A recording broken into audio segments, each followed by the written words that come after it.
பொழியிற மலைக்கு சூடான தோசை, இட்லி, சாப்பாட்டு அதுக்கு சூப்பரான காம்போ இந்த பச்சை பயிறு கிரேவிங்க. இது எப்படி ரெடி பண்ணேன்னு பார்த்தீங்கன்னா, 1லேருந்து 1.5 கப் அளவுக்கு பச்சை பயிறு, அதை வந்துட்டு லைட்டாக வறுத்துக்கலாம். கொஞ்சம் ஸ்மெல் வர அளவுக்கு வறுத்துட்டு இதில் தண்ணி ஊற்றி 2 டைம் வாஷ் பண்ணிவிட்டு 1 மணி நேரம் கிட்ட ஊற வச்சிடலாம்.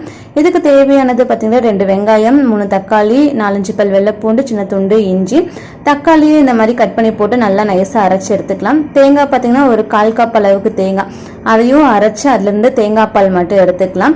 இனி இதை வந்து குக்கரில் தாளிச்சிட வேண்டியதான். குக்கரில் தேங்காய் எண்ணெய், நெய், அதுக்கப்புறம் சீரகம் போட்டு பொரிஞ்ச பிறகு கட்டி வச்சிருந்த இஞ்சி பூண்டு, அதுக்கப்புறம் குட்டி குட்டியாக கட் பண்ண பெரிய வெங்காயம், கருவேப்பிலை போட்டு வதக்கி விட்டுட்டு அரைச்சி வச்சிருந்த தக்காளி பேஸ்ட்டு, அதை வதங்குறதுக்கு கொஞ்சமாக உப்பு, மசாலான்னு பார்த்தீங்கன்னா மஞ்சள் தூள், மல்லித்தூள், மிளகாத்தூள், கரம் மசாலா, கூட கொஞ்சம் மட்டன் பொடி இதெல்லாம் போட்டு வதக்கிட்டு பச்சை வாசம் போன பிறகு தேங்காய் பால், அதுக்கப்புறம் ஊற வச்சிருந்த பச்சை பயிர் போட்டு தேவையான தண்ணி, உப்பு போட்டு ஒரு 4 விசில் விட்டு எடுத்தால் அருமையான கிரேவி ரெடி ஆயிரும்.